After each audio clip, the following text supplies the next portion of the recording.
नमस्कार दोस्तों, आप सभी का स्वागत है आपके अपने प्रिय चैनल महायोग टीवी चैनल में। आज हम आपको बताते हैं कि तुलसी को जल चढ़ाते समय ये 3 मंत्र जरूर बोलें होगी। इसलिए अगर आप वीडियो देखना चाहते हैं तो अभी छोड़ दे, अन्यथा बीच में वीडियो को छोड़ दे, महापाप के आप भाग जाएं। इसलिए वीडियो को कभी भी बीच बीच में न देखें, क्योंकि इससे आपका संपूर्ण ज्ञान प्राप्त नहीं होता है। और आपको ये सुनिश्चित करना होगा कि आप वीडियो को शुरू से लेकर अंत तक पूरा ही करें, ताकि हम आपको बता सकें कि आपको क्या करना चाहिए और क्या नहीं करना चाहिए। गिनते गिनते तक हो पुरानी रातों रात मंगलमाला। नमस्कार दोस्तों, आप सभी का स्वागत है।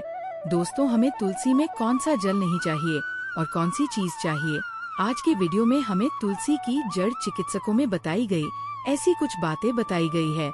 हर सदस्य के लिए उपयोगी होता है। यह पौधा को बहुत ही गुणकारी है। इस औषधि में कई औषधीय गुण होने के साथ साथ आध्यात्मिक रूप से भी बहुत महत्वपूर्ण बताया गया है। प्रत्येक धार्मिक अनुष्ठान हो या कोई यज्ञ हो जिसमें तुलसी का प्रयोग होता है, हर घर में तुलसी के पौधे में हमेशा हरी भरी बनी रहती है। उन्हें तुलसी बनाने का शुभ काम फल प्राप्त नहीं हो रहा है। हमेशा ध्यान रखें कि तुलसी का पौधा चुनरी के बिना अधूरा होता है। तुलसी का केवल एक पौधा नहीं होता है, बल्कि वह देवी है जो हमें अपनी माता बनाती है। इसलिए तुलसी को केवल इसलिए कहा जाता है क्योंकि घर में रहने वाली श्रद्धा सुहागन और भगवान विष्णु की कृपा है। आप तुलसी पर हरे रंग की, पीली रंग की या नीली रंग की चुनरी चढ़ा सकते हैं, लेकिन कई लोग पुरानी फटी हुई चुनरी तुलसी पर बांध देते हैं। ऐसा करना भी अशुभ होता है। इंसान के सभी दुखों का अंत होता है और पृथ्वी जीवन सुख में बीता है। दोस्तों, कुछ लोग जाने अजाने में तुलसी के पास ऐसी चीजें रखते हैं जिससे तुलसी का अपमान होता है। तुलसी का पौधा बहुत ही जरूरी है। इसकी अच्छी तरह से देखभाल की जाती है, तभी इसका शुभ फल प्राप्त होता है। तुलसी के उपचार के पास आपके मुंह से अपशब्द नहीं बोलनी चाहिए। तुलसी के पास भूल से भी खिलौने या सजावटी पोहा नहीं रखना चाहिए। तुलसी के उपचारों के पास नियमित रूप से साफ सफाई का ध्यान रखना चाहिए।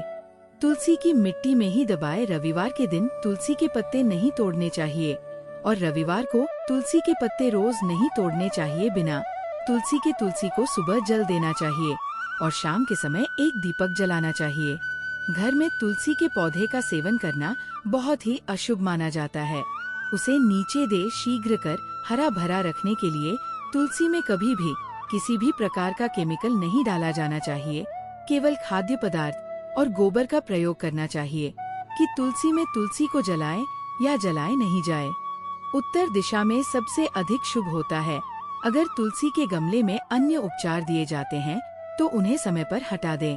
अध्यापक से हरी भरी कलियों की उत्पत्ति न हो, उसके स्थान पर कांटेदार अवशेष हो, तो ऐसे में तुलसी के औषधीय गुणों को कभी भी पास नहीं रखा जा सकता, बल्कि मरुस्थलीय उपचार घर में भी किया जा सकता है। स्थान पर ही नहीं रखना चाहिए। घर का नकारात्मक प्रभाव जिस स्थान पर भगवान विष्णु का वास होता है, वहाँ समृद्धि आती है और वहाँ लक्ष्मी आती है। यदि आप तुलसी के गमले में शालिग्राम का उपयोग करते हैं और भी अधिक शुभ प्रभाव देखते हैं, तो शालिग्राम भगवान विष्णु का निराकार रूप माना जाता है। यह पत्थर उत्तर की गंडकी नदी में है पाए जाते हैं। इसलिए अगर आपके पास शालिग्राम तुलसी के उपाय हैं, तो भगवान विष्णु के साथ माँ लक्ष्मी की भी कृपा प्राप्त करें। आप अपने घर में कभी धन धान्य की कमी नहीं रहती, जिसके अनुसार पुराने घर में शालिग्राम होता है घर के समान श्रेष्ठ होता है। नित्य शालिग्राम के दर्शन और पूजन से सभी प्रकार के भौतिक सुखों की प्राप्ति होती है। शास्त्रों में ऐसा करने का उल्लेख नहीं किया गया है। शरण अमृत हमेशा हाथ से श्रद्धा भाव से ग्रहण करना चाहिए, लेकिन शालिग्राम घर में मिलता है, समय ध्यान दे रहा है कि वो वास्तविक हो। कई प्रकार के शालिग्राम बाजार में मिलते हैं, उस पर एक तुलसी लगाओ। प्रतिदिन शालिग्राम का पंचामृत से स्नान कराना चाहिए। ऐसा करने से सभी पिंडों के पाप नष्ट हो जाते हैं। भगवान श्री कृष्ण कहते हैं, सुबह सुबह एक चीज जो भी मनुष्य खाता है तो उसके घर में धन वैभव बड़ी तेजी से आकर्षित होता है। वह रातों रात माँ लक्ष्मी की कृपा पाता है। दोस्तों, आप कई लोगों से फरियाद कर सकते हैं कि उनके घर से दरिद्रता और पैसे की दुकान दूर नहीं हो रही है, मिलते जा रहे हैं ये सब आपके साथ भी हो रहे हैं, लेकिन आपके द्वारा बताए गए कुछ पीछे का कारण हमारे धर्म शास्त्रों में बताए गए हैं। में विच्छेदित घटक हैं। यदि आप सुबह भी रिबूट के बाद कुछ ऐसे काम करते हैं, तो आप स्वयं ही दरिद्रता को अपने घर में दोस्तों को निर्देश दे रहे हैं।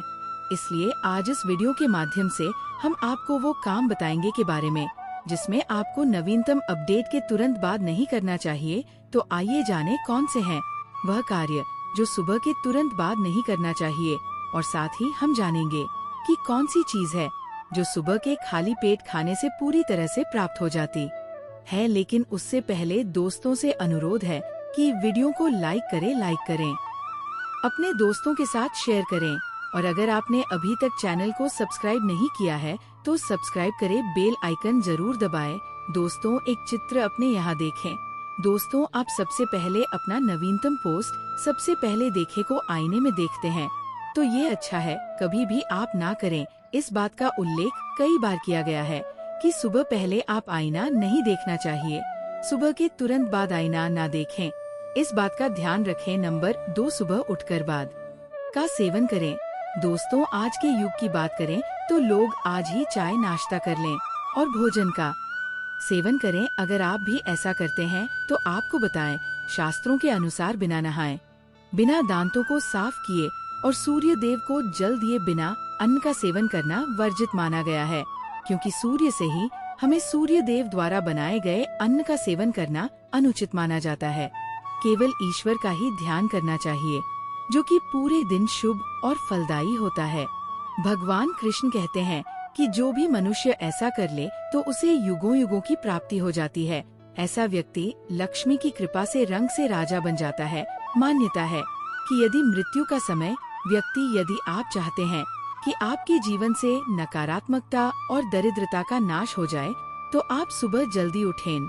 सौंदर्य और उनके सुबह के दर्शन करने से मनुष्य के जीवन में उन्नति होती है। लेकिन क्या आपने कभी सोचा है कि इस पवित्र औषधि में भी जल चढ़ाने के विशेष नियम हैं, और एक निश्चित समय में ही जल चढ़ाना चाहिए, जिससे कि ज्योतिष पंडित राम भोजराज जी से जाने कि तुलसी के उपचार में जल चढ़ाने का सही समय क्या है, जिससे आपको तुलसी के उपचारों में जल चढ़ाने का सही समय मिलता है।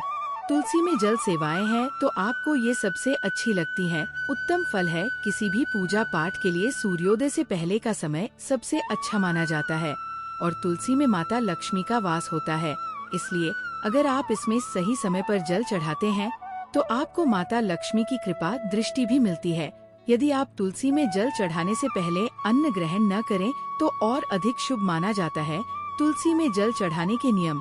यदि आप तुलसी में नियमित रूप से जल चढ़ाते हैं तो तुलसी में प्रातः स्नान आदि से मुक्त साफ वस्त्रों से